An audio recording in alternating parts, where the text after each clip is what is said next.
যখন আমার শিশু নবী মুহাম্মদুর রাসূলুল্লাহকে যখন আমি পেটে ধরেছিলাম, মুহাম্মদুর রাসূলুল্লাহ সাল্লাল্লাহু আলাইহি ওয়াসাল্লামকে যখন আমি এই পেটের মধ্যে ধরেছিলাম, সেই সময় আমার শরীরের মধ্যে খুশবু বেরোয়। হযরত আব্দুল মুত্তালিব আমাকে জিজ্ঞাসা করেন, ও আমার বৌমা শুনেন শুনেন, আপনার শরীর থেকে কিসের খুশবু বেরোয়? গোটা মক্কা জমিনটা খুশবুতে মাতোয়ারা হয়ে যায়। মক্কা জমিনের মহিলাগুলো, আমি আব্দুল মুত্তালিব আমার কাছে এসে অভিযোগ করে যে ওই ব্যক্তি আপনার ছেলে আব্দুল্লাহর বৌমা আমেনা শরীরের মধ্যে আত্মসত্ত্বা অবস্থায়, পেটে বাচ্চা নিয়ে অবস্থায়, শরীরের মধ্যে এত কেসেমের আতর মাকে, এত রকমের সুগন্ধি মাকে, সেই সুগন্ধিতে মক্কা জমিনটা সুগন্ধে ভরপুর হয়ে যায়। আপনি আপনার বৌমাকে একটু বারণ করবেন, আত্মসত্ত্বা অবস্থাতে এত সুগন্ধি মাখতে নয়, এত আতর মাখতে নয়, আপনি আপনার বৌমাকে একটু বারণ করবেন। আব্দুল মুত্তালিব আমার রাসূলুল্লাহ আম্মাজানকে ডেকে বলেন, ও আমিনা শোনো শোনো শোনো শোনো, আজকের দিনেতে তুমি কিসের খুশবু মাখো বলো, তুমি কিসের আতর মাখো বলো?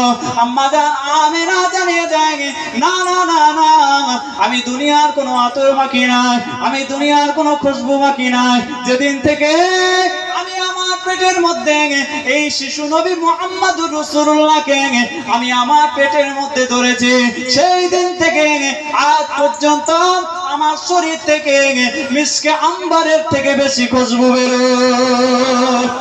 আমার রাসূলুল্লাহকে পেটে নেওয়ার কারণে আমার শরীর থেকে অটোমেটিক খুশবু বেরোয়। আমার রাসূলুল্লাহকে পেটে নেওয়ার কারণে আমি যখন বাইরে বেরোই, মক্কা জমিনে যখন বেরোই, তখন আমি আমেনা দেখতে পাই, আমার নবী পাকের ওসিলায় আমি আমেনা, আমার মাথার উপর আসমানের মেঘগুলো ছায়া করে।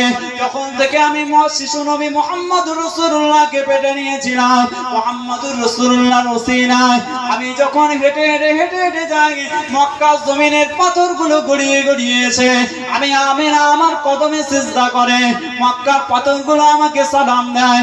আম্মা জান আসিয়া আমাকে সালাম দেয়, আম্মা জান হাওয়া পর্যন্ত আমি নবী পাকের আম্মা জান আমাকে সালাম দেয়। আমার রাসূলুল্লাহকে পেটে নেওয়ার কারণে আমি এত রকম বরকত দেখেছিলাম। 12 রবিউল আউয়াল সুবহে সাদিকের সময় রাত বলে আমাকে নবী দাও, দিন বলে আমাকে নবী দাও, রাত বলে আল্লাহ আমাকে নবী দেন, দিন বলে আল্লাহ আমাকে নবী দেন। আল্লাহ পাক রাতের দোয়া কেউ কবুল করে নেন, আল্লাহ পাক দিনের দোয়া কেউ কবুল করে নেন। আল্লাহ পাক রব্বুল আলামিন আমার রাসূলুল্লাহকে সুবহে সাদিকের মধ্যে দুনিয়ায় পাঠিয়ে দিলেন। না রাত না দিন, না রাত না দিন, সুবহে সাদিকের সময় আমার আল্লাহ পাক নবীকে দুনিয়ায় পাঠালেন। রাতের দোয়া কবুল হয়ে গিয়েছিল, আর দিনেরও দোয়া কবুল হয়ে গিয়েছে। আম্মা জান আমিনা বলেন, দুনিয়ার সমস্ত বাচ্চারা যখন দুনিয়াতে ভূমিষ্ঠ হয়, তখন মায়ের পেটের নোংরা গুলোকে নিয়ে ভূমিষ্ঠ হয়। দুনিয়ার সমস্ত বাচ্চারা যখন দুনিয়ার জমিনে ভূমিষ্ঠ হয়, তখন মায়ের পেটের নোংরা গুলোকে নিয়ে ভূমিষ্ঠ হয়। আমি আমার শিশু নবী মুহাম্মদুর রাসূলুল্লাহ সাল্লাল্লাহু আলাইহি ওয়াসাল্লাম যখন দুনিয়ার জমিনে ভূমিষ্ঠ হয়েছিলেন, তখন আমি আমিনা দেখতে পাই আমার রাসূলুল্লাহকে কে যেন গোসল করিয়ে দুনিয়াতে পাঠিয়ে দিয়েছে। যারা বলেন সুবহানাল্লাহ। আমার রাসূলুল্লাহ যখন দুনিয়ার জমিনে ভূমিষ্ঠ হন, আমার নবী পাক সাল্লাল্লাহু আলাইহি ওয়াসাল্লাম আপনারা জানেন, শরীরের মধ্যে এই দুনিয়ার মধ্যে কোন যখন শিশু ভূমিষ্ঠ হয়, ওই শিশুকে খাতনা করাতে হয়। খাতনা ছাড়া ভূমিষ্ঠ হয় না। শিশুর নারীর সঙ্গে মায়ের নারীটা জড়িয়ে থাকে, শিশুর নাভি থেকে নারীটা কেটে দিতে হয়, এটা আপনারা ভালো করে জানেন। আমার নবী পাকের আম্মা জান হযরত আমিনা জানিয়ে দেন, আমার শিশু নবী মুহাম্মদুর রাসূলুল্লাহ সাল্লাল্লাহু আলাইহি ওয়াসাল্লাম যখন দুনিয়ার জমিনে আসে, তখন আমি আমিনা দেখতে পাই আমি আমার শিশু নবী মুহাম্মদ পেটের ওই নারীটা কাটা অবস্থায়, সাফ সুতরা অবস্থায়, মুসলমানি অবস্থায় দুনিয়ায় চলে এসেছে। আমার শিশু নবী মুহাম্মদুর রাসূলুল্লাহ দুনিয়ায় আসার পরেতে দুনিয়ার সমস্ত শিশুরা আসার পরেতে উল্টাতে পারে না। আসার 3 থেকে 4 মাস পরে উল্টাতে শেখে, তারপর 6 মাস পর বসতে শেখে, তারপর আস্তে আস্তে দাঁড়াতে শেখে। কিন্তু না না না না, আমার শিশু নবী মুহাম্মদুর রাসূলুল্লাহ সাল্লাল্লাহু আলাইহি ওয়াসাল্লাম যখন দুনিয়ার জমিনে এসেছেন, আমার আল্লাহ পাকের রহমতের কারণে আমার রাসূলুল্লাহ দুনিয়াতে সিজদায় পড়ে গিয়েছিলেন। জোরে বলেন সুবহানাল্লাহ। আমার রাসূলুল্লাহ দুনিয়াতে সিজদায় পড়ে যান, সিজদায় কিছুক্ষণ থাকার পরে দেখে আমার রাসূলুল্লাহ সিজদা থেকে উঠে আত্তাহিয়াতু সূরাতে বসে যান। বসে গিয়ে আঙ্গুলটাকে ইশারা করে আমার আল্লাহ পাকের তাওহীদের সাক্ষী দেন, আমার আল্লাহ পাকের উলুহিয়াতের সাক্ষী দেন।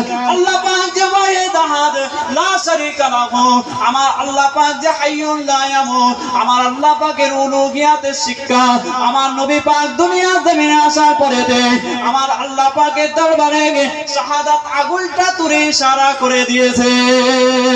আর জোরে বলেন সুবহানাল্লাহ। দুনিয়ার আলেমরা বলে আল্লাহ পাক বলেছেন ইন্নামা আনা বাশারুম মিসলুকুম ইউহা ইলাইহা, ইন্নামা আনা বাশারুম মিসলুকুম ইউহা ইলাইহা। দুনিয়ার আলেমরা বলে আমার আল্লাহ তো কোরআনে বলেছে, আমার নবী বলেছে আমি তোমাদের মতো মানুষ, আমি তোমাদের মতো মানুষ। তফাৎ হচ্ছে এইটা যে আমার উপর ওহী আসে, তোমাদের উপর আসে। কোরআন শরীফে এটা আছে। দুনিয়ার মানুষ দুনিয়ার আলেমরা ব্যাখ্যা কি করলো? ওই তো আল্লাহ পাক কোরআনে বলেছে নবী আমাদের মতো মানুষ, তার মানে নবী সত্যি সত্যি আমাদেরই মতো মানুষ। কথা বুঝতে পারছেন না? সেই সময় যে কি পরিস্থিতিতে কথাটা এসেছে, ইহুদি নাসারা কাফের মুশরিক মুনাফিকরা অতিষ্ঠ করে রেখেছে। নবী পাক সাল্লাল্লাহু আলাইহি ওয়াসাল্লাম যখন মুজিজা দেখাচ্ছেন, একটা আশ্চর্য যখন ঘটনা ঘটছে, তখন তো কিছু মানুষ ভেবে বুঝতেই পারে যে এত আশ্চর্য ঘটনা ঘটাচ্ছে, আকাশের চাঁদকে দুটুকরো করে দিচ্ছে, এ আবার মানুষ হয় নাকি? এ তো মনে হয় এলিয়ান, এ তো মনে হয় ফেরেশতা। আমার কথা বোঝা যাচ্ছে তো নাকি? এটা হতে পারে না, পারে না? আপনার সামনে যদি একজন হুজুর এসে চাঁদকে দুফাক করে দেয়, বড় বড় কারামত দেখে, আপনার সামনে যদি বড় বড় কারামত দেখে, আপনি কি ভাববেন? কিছু গোলা লোক ভেবে নেবে এই হচ্ছে আল্লাহ, একেই শ্রদ্ধা করে। বলেন নাউজুবিল্লাহ, জোরে বলেন নাউজুবিল্লাহ। আমার নবী পাক এইরকম আজীব গরীব জিনিস দেখিয়েছিলেন। তারপরে আল্লাহ পাক কোরআন শরীফের আমার নবী পাক দুনিয়ার মানুষকে বোঝানোর জন্য কোরআন শরীফের আয়াতটা পড়ে শোনালেন। ও দুনিয়ার মানুষ, তোমরা আমাকে ফেরেশতা ভাবছো নাকি? তোমরা আমাকে এলিয়ান ভাবছো? তোমরা আমাকে অন্য কোন গ্রহের মানুষ মনে করছো? না, আমি মুহাম্মদুর রাসূলুল্লাহ, আমাকে আল্লাহ তোমাদের মধ্যে থেকেই নবী করেছেন। জোরে বলেন সুবহানাল্লাহ। আমাকে আল্লাহ পাক তোমাদের মধ্যে থেকেই নবী করেছেন। আমি অন্য কোন গ্রহ নক্ষত্রের মানুষ নয়, তোমাদের মধ্য থেকে নবী। কিন্তু আমার কাছে ওহী আসে, তোমাদের কাছে আসে না। আমার কাছে ওহী আসে, তোমাদের কাছে আসে না। আল্লাহ পাক বলেছেন লাকাদ জাআকুম রাসূলুম মিন আনফুসিকুম আজিজুন আলাইহি মা আনিতুম হারিসুন আলাইকুম বিল মুমিনিনা রাউফুর রহিম। আল্লাহ পাক বলেছেন আমি তোমাদের যে নবী মুহাম্মদুর রাসূলুল্লাহ, তাকে আমি তোমাদের মধ্য থেকেই নবী করেছি। বলুন সুবহানাল্লাহ। তোমাদের মধ্যে থেকেই নবী করেছি, এমন নবী করেছি যে তোমরা দুনিয়াতে তার উম্মত, কোটি কোটি উম্মত, তোমাদের কষ্ট আমার নবীর সহ্য হয় না। বলবেন না সুবহানাল্লাহ? আপনি নবীর উম্মত, আপনি যদি দুনিয়াতে কষ্ট পান, আমার নবীও কষ্ট পায়। আল্লাহ কোরআন বলছে যে তার উম্মতের কষ্ট তার সহ্য হয় না, এমন আমি তোমাদের নবীকে নবী করেছি তোমাদের মধ্য থেকে। এত দয়াবান নবী করেছি, এত দয়াশীল নবী করেছি, এত নরম দিলের নবী করেছি। বলুন না সুবহানাল্লাহ। তার মানে কি নবী সত্যি আমার আপনার মতো? নবীর আব্বা আছে, আমারও আব্বা আছে। নবীর হাঁটতে পারে, আমিও হাঁটতে পারি। নবী ভাত খায়, নবী খাওয়া দাওয়া করে, আমিও খাওয়া দাওয়া করি। নবীর বাচ্চা হয়েছে, আমারও বাচ্চা হয়। নবী আমাদের মতো। দুনিয়াতে অনেকজন ব্যাখ্যা করছে, বুঝতে পারলেন না? কই নবী যখন দুনিয়াতে এলো তখন গোসল করে দুনিয়াতে এলো, আপনি তো গোসল করে আসেন। নবী যখন দুনিয়াতে এলেন খাতনা অবস্থায় দুনিয়াতে এলেন, আপনি তো খাতনা অবস্থায় আসেননি। নবী যখন দুনিয়াতে এলেন সেজদা অবস্থায় এলেন, আপনি তো সেজদা অবস্থায় আসেননি। নবী যখন দুনিয়াতে এলেন রাসূলুল্লাহ নূরেতে শাম দেশের প্রাসাদগুলো আলোকিত হয়ে যায়, আপনি এলে তো আলো হয় না। আপনি ব্যাখ্যা করলেন ওই তো আমাদের মতোই মানুষ, নবী আমাদের বড় ভাই, নবী আমাদের বড় ভাইয়ের মতো। যে আপনার মতো নবী, নবী পাক যখন ইস্তেনজা করতেন, আম্মা জান আয়েশা বলছেন আমি রাসূলুল্লাহ ইস্তেনজা থেকে ফিরেছেন, ইস্তেনজা মানে পেশাব পায়খানার কথা বলছেন, নবী পাক ফিরেছেন তারপরেই আমি গেছি। কে বলছে? আম্মা জান আয়েশা সিদ্দিকা রাদিয়াল্লাহু তাআলা আনহা বলছেন নবী পাক ফিরেছেন তারপরেই আমি গেছি, তারপরেই আমি গেছি। কিন্তু আমি গিয়ে দেখলাম সেখানে পেশাবও নেই, পায়খানাও নেই। বলুন সুবহানাল্লাহ। শুধু আমার রাসূলুল্লাহর পায়ের ছাপ দেখতে পাচ্ছি।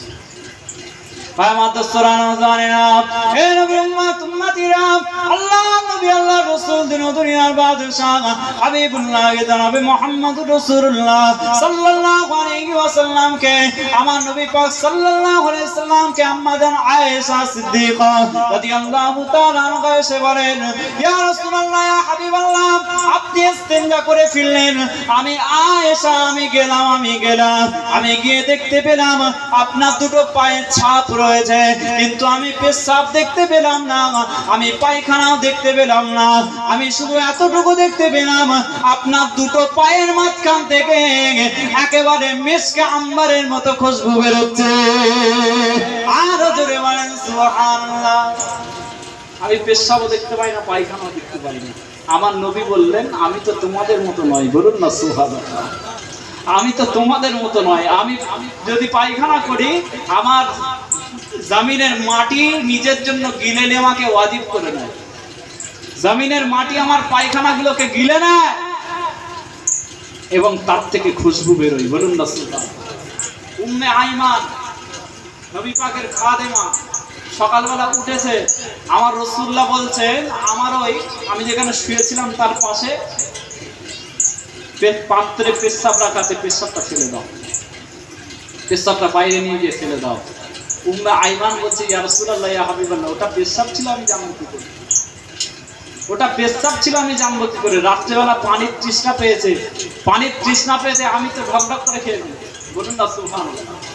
আমি তো খেয়ে ফেলি, যেটা পেশাব জানবো কি করে? এত সেন্ট বেরোচ্ছে, খেতে এত মধুর লাগলো, আমি তো খেয়ে ফেলেছি, আমার তো পিপাসা নিবারণ হয়ে গেছে।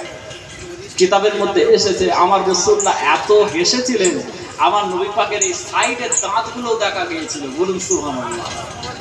আমার নবী এত হেসেছিলেন, আমার রাসূলুল্লাহ সাইডের দাঁতগুলো পর্যন্ত মানুষ দেখতে পেয়ে গিয়েছিল। আমার নবী পাক বলেছিলেন উম্মে আইমান, পেশাব তো পান করতে নেই, আমি রাসূলুল্লাহ আমার পেশাব যখন পান করেই ফেলেছো, আমি রাসূলুল্লাহ জানিয়ে দিলাম আগামী দিনে তোমার জীবনে কোনোদিন পেটের কোনো রোগ হবে না। জোরে বলেন সুবহানাল্লাহ। জীবনে তোমার কোনোদিন পেটের রোগ হবে না। নারায়ে তাকবীর, নারায়ে তাকবীর।